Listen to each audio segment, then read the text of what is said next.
ఎలా అనిపించింది biker movie? నా ఫేక్ రివ్యూస్ అస్సలు నమ్మకూడదు. చాలా బాగుంది మూవీ అయితే. Okay, worth watch. బైకర్ చాలా బాగుంది సార్. బైకర్ చాలా బాగుంది అన్న. రైడర్స్ మీరంతా? మాదంతా గ్రూప్ అన్న బైకింగ్. ఓకే, రారా రే. ఎలా అనిపించింది అన్న మీకు? చాలా బాగుంది మూవీ, చాలా బాగుంది అన్న. ఎంజాయ్ చేశారా? చాలా బాగా ఎంజాయ్ చేస్తాం. ఓకే, బైకింగ్ రిలేటెడ్ మూవీస్లో రీసెంట్గా వచ్చిన వాటి అంటే ఇప్పటివరకు వచ్చిన వాటిలో ద బెస్ట్ మూవీ అని చెప్పుకోవచ్చు. ఓకే, మూవీ చాలా బాగుంది. మస్ట్ వాచ్, అందరూ చూడొచ్చు. ఫ్యామిలీ సెంటిమెంట్ యాడ్ చేశారు. అందరి ఫ్యామిలీలో ఉండే స్టోరీస్ అవి, బైకర్కి ఉన్న కష్టాలు. సేమ్ చాలా బాగుంది మూవీ.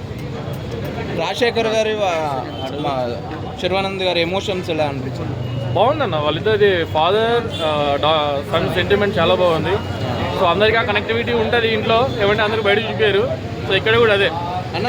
సినిమాలో చూపించినట్టు దాని కాంపిటీషన్ మీలో కూడా ఉంటుందా రియల్? లేదన్న, అది ఉంటుంది, ట్రాక్లో ఉంటుంది, బయట చేయొద్దు ఎప్పుడు. మూవీలో కూడా అదే చెప్పారు, మనము ట్రాక్లోనే చేయాలి, ఏమున్నా రోడ్ల మీద చేయొద్దు అని చెప్పారు. సేమ్ అంతే, మేము కూడా ట్రాక్ వెళ్తాం కానీ ట్రాక్లోనే చేస్తాం, బయట ఎక్కడ చేయము. సో మాదంతా కమ్యూనిటీ, మేమంతా ఒక 150+ రైడర్స్ వచ్చాము ఈరోజు. సో మాదంతా గ్రూప్ హైదరాబాద్లో డిఫరెంట్ కమ్యూనిటీస్ నుంచి వచ్చాము. మీరు కనెక్ట్ అయ్యారా యాజ్ రైడర్?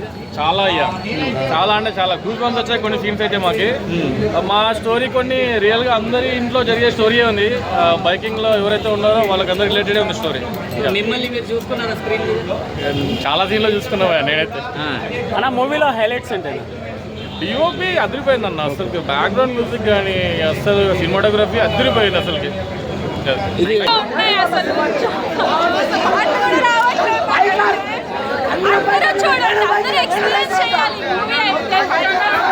అవేర్నెస్ కానీ వాల్యూ లేదు అంతా చెప్పి అది ఇది అంటారు. ఒక ప్రొఫెషనల్ బైకర్ ఎలా ఉండాలి, బైకర్కి మూవీ అనేది చాలా ప్రాపర్గా కనెక్ట్ అయింది. ఓన్లీ బైకర్ అని కాదు, ఒక ఇండియా కానీ ఫ్యామిలీ బ్యాచ్లో ఎవరైనా ఈ మూవీని అయితే హ్యాపీగా చూడొచ్చు. అండ్ వన్ మోర్ థింగ్, మన రాజశేఖర్ గారిని చాలా వెనక్కి నెట్టేశారు కదా, he's came back and he's a dynamic actor. అతని యాక్టింగ్ అనేది చాలా సూపర్గా ఉంది. And Sharwanand also. And one more thing, bikers ఎలా పడితే ఈ మూవీస్ చూసి ఉన్నారు కదా, మన మూవీస్ చూసి ఆ ప్రభావం వల్ల బైకర్స్ ఎలా పడితే అలా వెళ్ళకుండా ప్రాపర్ ట్రాక్లో ప్రాక్టీస్ చేస్తే చాలా బాగుంటుంది. లుక్స్ ఎలా అనిపించింది? లుక్స్ అండి, లుక్స్ కానీ లేదా స్క్రీన్ ప్లే కానీ ఎక్కడ ఏది పెట్టాలి ఏ కన్ఫ్యూజన్ లేకుండా మూవీ అయితే చాలా ప్రాపర్గా నీట్గా తీశారు. సో ఓన్లీ థింగ్ వచ్చేసి మంచి గేర్తో డ్రైవ్ చేస్తే మాకు కూడా హ్యాపీ. ఊరికనే మా నేమ్ చెడగొట్టుకుంటే అదే సంతోషం అండి. ఓన్లీ బైకర్స్ నచ్చుద్దా, మామూలు పీపుల్కి నచ్చుద్దా? బైకర్స్ అనే కాదు, ఇది చూసిన తర్వాత ఎవరైనా బైకర్ అవ్వాల్సిందే, అంత ఇన్స్పిరేషన్గా ఉంది. ఏదో అట్లా కొడితే గాల్లో ఎగడం అలా సీన్స్ అయితే పెట్టలేదు, అన్నీ రియలిస్టిక్గానే ఉంటాయి. సో మీరు కానీ ట్రాక్లో ప్రాక్టీస్ చేస్తే, మీరు మన హైదరాబాద్లో కూడా అవుట్స్కట్స్ ఉన్నాయి, అక్కడ ఇలాంటి ట్రాక్స్ ఉన్నాయి. కేరళలో అయితే ఇది హెవీగా ఉంటుంది. మన ఇప్పుడిప్పుడే కదా హైదరాబాద్ డెవలప్ అవుతుంది. సో ఈ డట్ బైక్స్ అనేవి రియలిస్టిక్ స్టంట్స్. కాకపోతే ఎలా సార్ బైకర్ మూవీ ఎలా అనిపించింది సార్? చాలా బాగుంది, ఎక్స్ట్రాడినరీగా ఉంది. ఓకే, హైలైట్స్ అంటే సార్ మూవీ? హైలైట్స్ అంటే మన శర్వానంద్ చెప్పాలి, ఆయన రాజశేఖర్ గారు చాలా బాగా చేశారు. ఇద్దరు ఫాదర్ అండ్ సన్ రోల్ కాబట్టి బాగా చేశారు.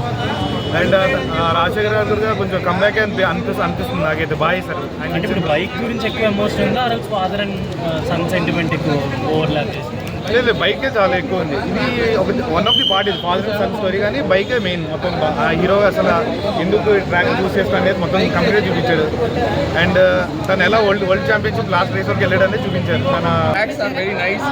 ఎలా షూట్ చేశారు, ఎలా ఎమోషన్స్ చూపించారు, ఎలా ఒక బైకర్ లైఫ్ ఎలా ఉంటుంది అది యాక్చువల్లీ స్క్రీన్ పైన రియాలిటీగా ఎలా ఉంటుంది అది స్క్రీన్ పైన వచ్చి చూపించారు.